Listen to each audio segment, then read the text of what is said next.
ہر سال کی طرح اکنامک سروے مالی سال 2022-2023 آج آپ کو پیش کریں گے. اس کی ہم نے ایک نئی کام بھی کیا اس سال کہ ہائی لائٹس کے لیے ایک چھوٹی بک اس کی سمری سمجھیں وہ تیار کی ہے، اور آپ کی سہولت کے لیے ایک USB ڈرائیو بھی ہوگی، وہ آپ کو ایک کارڈ کی شکل میں ملے گی. تو میرا خیال ہے آپ جہاں بھی ہوں گے اس کو ڈاؤن لوڈ بھی کر سکتے ہیں. تو یہ انشاءاللہ ہماری یہ بریفنگ جب ختم ہوگی تو انشاءاللہ سب کو یہ کاپیز پیش کریں گے، دونوں سیٹ بھی اور USB ڈرائیو بھی.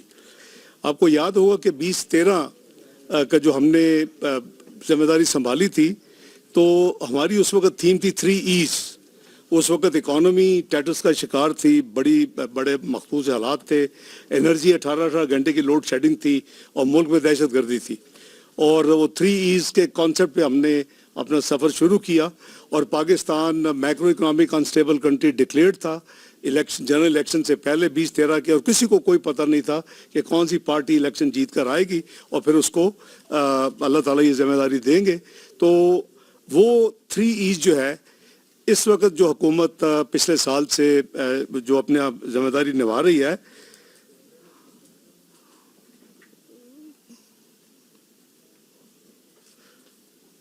تو اس کو ہم نے اس سال آپ کہہ لیں کہ یہ ای پاکستان یا 5 E's کا نام آپ دے سکتے ہیں. اس کو ہم جو ایریاز کور کر رہے ہیں، جیسے میں نے آپ کو 2013 اس لیے یاد کرایا کہ اس وقت جو سبجیکٹس تھے وہ اکانومی، انرجی اینڈ ایکسٹریمزم تھا، اور اب جو ہے وہ exports, equity, empowerment, environment and energy, میں یہ کہہ دیا ای پاکستان یا 5 E's. تو بیسیکلی یہ ہمارے 5 ہمارے ڈرائیونگ ایریاز ہیں، اور اس کے حوالے سے ہم نے یہ جو اپنا روڈ میپ اگلے سال کا بنایا ہے.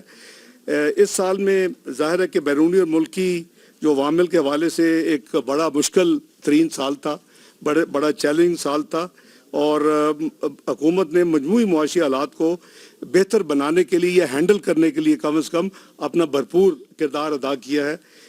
آپ جو اکنامک سروے آپ کو جو پیش کر رہے ہیں، اس کی جو اشاعت ہر سال وزارت خزانہ کی ذمہ داری ہوتی ہے، اس میں میکرو اکنامک انڈیکیٹرز موجود ہیں، ترقیاتی پالیسیوں کی ساری تفصیل ہے، حکمت عملیوں کے ساتھ ساتھ معیشت کی شعبہ جاتی کامیابی یعنی سیکٹورل جو پرفارمنس ہے اس کا ذکر ہے، اور سوشو اکنامک ڈیولپمنٹس کے بارے میں تفصیلات آپ کو اس اپنا اکنامک سروے میں ملیں گی. ہم نے جو ایریاز کور کیے ہیں اس میں زراعت بھی ہے، اس میں مینوفیکچرنگ بھی ہے، اس میں توانائی بھی ہے، انفارمیشن ٹیکنالوجی بھی ہے. یہ ایک جو شعبہ ہے اس کا چونکہ فیوچر کافی زیادہ اس میں ترقی کی گنجائش ہے اور انشاءاللہ موقع ہے، تو وہ اس کو ایڈ کیا گیا ہے as a stand alone. Capital market ہے کیونکہ وہ ایک بہت امپورٹنٹ کمپوننٹ ہے. اس میں ہیلتھ ہے، اس میں ایجوکیشن ہے، ٹرانسپورٹ ہے، اور مواصلات، کمیونیکیشن، یہ سب چیزوں کو یہ احاطہ کرتا ہے. اس میں بیسیکلی 17 چیپٹرز ہیں، اور یہ 17 چیپٹرز جو انیشل جو ہم نے اس کی جو پریزنٹیشن کی، اس کے بعد چیپٹر وائز آپ کو اس اکنامک سروے میں یہ چیپٹر وائز پہ تفصیل آپ کو مل جائے گی. ہم بیسیکلی میں عرض کروں گا کہ جو میکرو اکنامک جو استحکام کی بحالی کے لیے اور جو ایک ہم نے ایک پلان بنایا ہے، وہ اس کے انڈیکیٹرز آپ کو اس میں ملیں گے. ظاہر ہے کہ کچھ ایسی ہم فسکل اینڈ کوئی جو ہے ریفارم کے حوالے سے fiscal measures and sub structure reforms اور کچھ دوسری چیزیں وہ آپ کو کل انشاءاللہ نمبرز کے ساتھ بجٹ میں انشاءاللہ آپ کے ساتھ شیئر کریں گے. تو سب سے پہلے میں سمجھتا ہوں کہ ہم آپ کے ساتھ شیئر کرتے ہیں کہ ہمارا آبجیکٹیو کیا ہے. آبجیکٹیو اوبیسلی ہمارا یہ ہے کہ ہم میکرو اکنامک اسٹیبلٹی کو ریسٹور کریں، کیونکہ اس وقت جو ہمارے حالات پچھلے چند سالوں سے گزرے ہیں، وہ اگر کوئی کہے کہ ایک سینٹنس میں بتا دیں کہ اس کا خلاصہ کیا ہے، تو خلاصہ یہ ہے کہ پاکستان کی معیشت جو دنیا کی 24ویں بڑی معیشت 2017 میں بن چکی تھی، وہ انفارچونیٹلی وہ 2022 میں 47ویں معیشت بنی ہے. تو دیٹ اسپیکس آل کہ جی کہاں ہم پہنچے ہیں. اب ہم نے واپس اس کو واپس اسی طرف جانا ہے ملک کو لے کے. ترقی کا جو راستہ ہے اس کی سپیڈ بھی کوشش کرنی ہے. اللہ تعالیٰ کرے کہ اس ملک میں جو ہے برکت ہو اور صحیح ایفرٹ ہو, تو ہم اس کو واپس ادھر لے کے جانا چاہتے ہیں کہ جو جہاں 2017 میں یہ ملک پہنچ چکا تھا. اور پہنچنے کے بعد جو اس کو پریڈکشن تھی کہ جی چند سالوں میں پرائس واٹر کوپرز, آپ کو یاد ہوگا کہ پاکستان دنیا کی G20 جو پریمیئر اکنامک گلوبل کلب ہے اس کا ممبر ہوگا.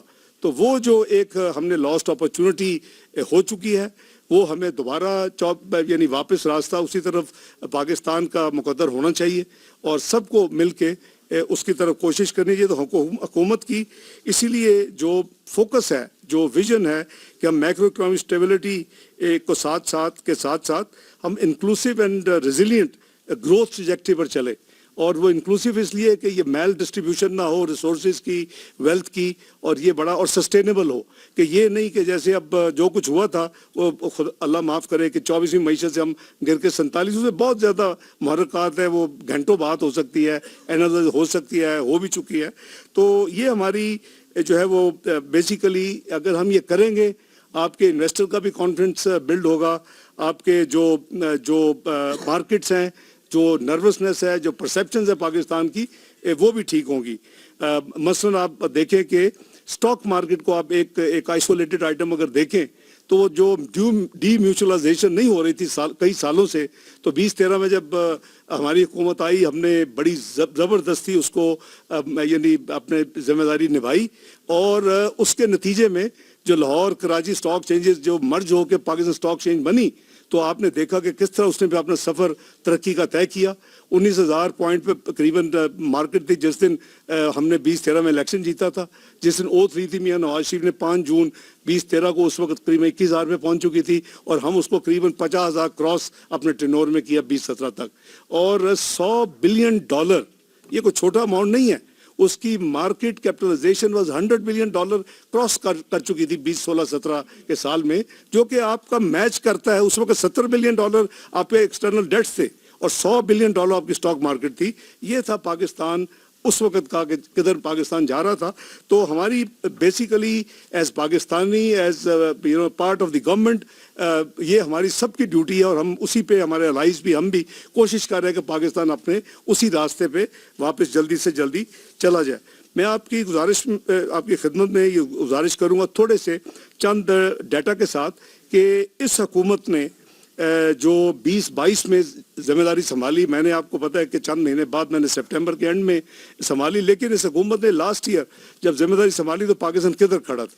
میرا خیال ہے کہ اس کا ریمائنڈر یا اس کی نشاندہی کرنا بہت ہی ضروری ہے. آپ کو یاد ہوگا کہ بہت شدید قسم کے چیلنجز آ چکے تھے. اس میں جو فسکل سپیس تھی وہ شرنک ہو چکی تھی, مہنگائی کا پریشر چل رہا تھا, وہ اپورڈ تھا, اور جو ہمارا کرنٹ اکاؤنٹ ڈیفیسٹ ہے وہ بھی ابھی نمبرز بھی دیکھ لیں گے, وہ آسمانوں کی طرف رواں دواں تھا, اور ہماری جو فائنینسنگ نیڈز تھیں وہ بڑھتی جا رہی تھی. ظاہر ہے کہ اگر آپ کا ڈیٹ سٹاک بڑھے گا, آپ کا انٹرسٹ ریٹ بڑھے گا, پالیسی ریٹ بڑھے گا, تو آپ کی فائنینسنگ نیڈز بھی اسی طرح بڑھیں گی.